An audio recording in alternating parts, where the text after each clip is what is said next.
हमारे चैनल अनवार शरीयत आसिफ रिज़ा में आपका खुश आमदीद। आइए हम सब मिलकर इल्म दीन आम करें। अल्हम्दुलिल्लाहि रब्बिल आलमीन वस्सलातु वस्सलामु अला सय्यदुल मुरसलीन अम्मा बादु फ़अऊज़ु बिल्लाहि मिनश शैतानिर रजीम बिस्मिल्लाहिर रहमानिर रहीम। दूसरी फसल, इल्म हासिल करने की फजीलत। हुसूल इल्म की फजीलत पर मुश्तमिल दो फरामीने बारी ताला। तर्जुमाए कंजुले ईमान। तो क्यों न हुआ कि उनके हर गुरोह में से एक जमात निकले कि दीन की समझ हासिल करे। तर्जुमाए कंजुले ईमान। तो ऐ लोगो, इल्म वालों से पूछो अगर तुम्हें इल्म नहीं। हुसूल इल्म की फजीलत पर मुश्तमिल 10 फरामीने मुस्तफ़ा। नंबर 1, जो इल्म की तलब में किसी रास्ते पर चलेगा, अल्लाह ताला उसे जन्नत के रास्ते पर चला देगा। नंबर 2, बेशक मलाइका तालिबे इल्म के काम से राजी होकर उसके लिए अपने पर बिछा देते हैं। नंबर 3, तुम सुबह के वक्त जाओ और इल्म का एक बाब हासिल करो तो ये तुम्हारे लिए 100 रकतें पढ़ने से अफजल है।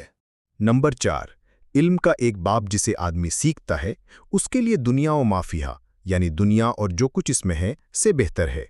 नंबर 5, इल्म की जुस्तजू करो अगरचे चीन जाना पड़े। नंबर 6, इल्म की तलब हर मुसलमान पर फर्ज है। नंबर 7, इल्म खजाना है और इसकी चाबियां सवाल करना है।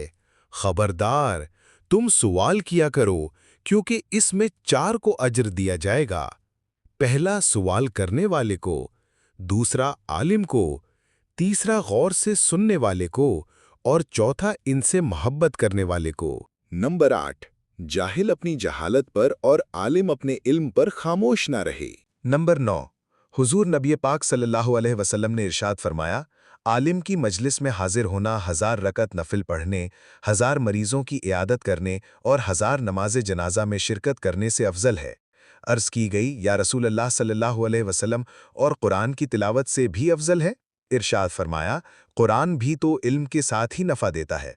नंबर 10, जिसे इस हालत में मौत आई कि इस्लाम को बाकी रखने के लिए इल्म हासिल कर रहा था, तो जन्नत में उसके और अंबियाए किराम अलैहिस्सलाम के दरमियान 1 दर्जे का फ़र्क होगा। हुसूल इल्म की फजीलत पर मुश्तमिल 11 अक़वाले बुज़ुर्गाने दीन। नंबर 1, हज़रत सैयदुना इब्ने अब्बास रज़ियल्लाहु ताला अन्हा ने फरमाया, इल्म तलब करते वक्त मेरी इतनी इज्जत नहीं थी, लेकिन जब इल्म सिखाने लगा तो लोगों में इज्जत होने लगी। हज़रत सैयदुना इब्ने अबी मुलैका रहमतुल्लाह अलैह फरमाते हैं कि मैंने हज़रत सैयदुना इब्ने अब्बास रदियल्लाहु अन्हु जैसा कोई नहीं देखा।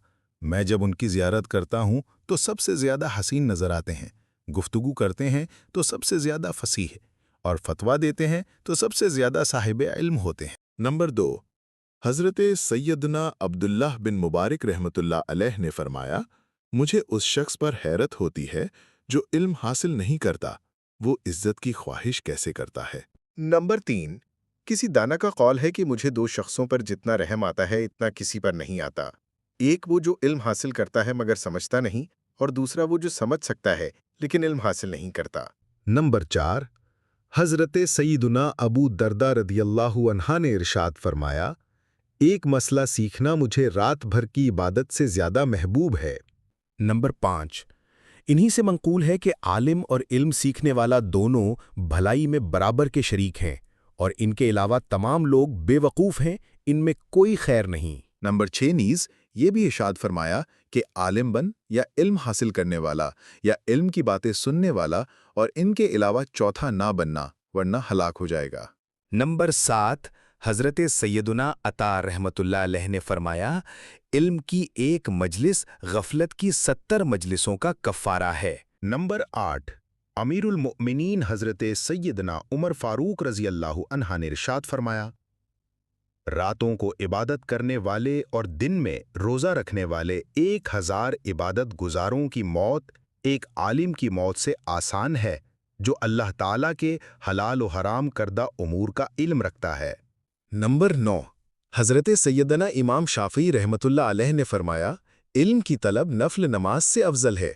नंबर 10, हज़रत सैयदना इब्ने अब्दुल हकम रहमतुल्लाह अलैह बयान करते हैं कि मैं हज़रत सैयदना इमाम मालिक रहमतुल्लाह अलैह के पास इल्म हासिल कर रहा था।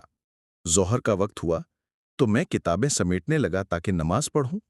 آپ رحمت اللہ علیہ نے فرمایا، اگر نیت صحیح ہو تو جس کی طرف تم جا رہے ہو یعنی نماز، وہ اس سے افضل نہیں جس علم میں تم مصروف تھے۔ نمبر 11، حضرت سیدنا ابو درداء رضی اللہ عنہما فرماتے ہیں، جو یہ سمجھے کہ صبح کے وقت علم کی طلب میں جانا جہاد نہیں، اس کی رائے اور عقل ناقص ہے۔ ناظرین، آج کے لیے بس اتنا ہی۔ انشاءاللہ جلد ہم حاضر ہوگے، تب تک کے لیے آڈیو کو سنیے، سمجھیے، اس پہ عمل کرنے کی کوشش کیجیے، اور ہو سکے تو اپنے دوستوں اور احباب میں خوب شیئر کیجیے، کیونکہ ہو سکتا ہے آپ کے ذریعے رب تعالیٰ کسی کو ہدایت عطا فرما دے۔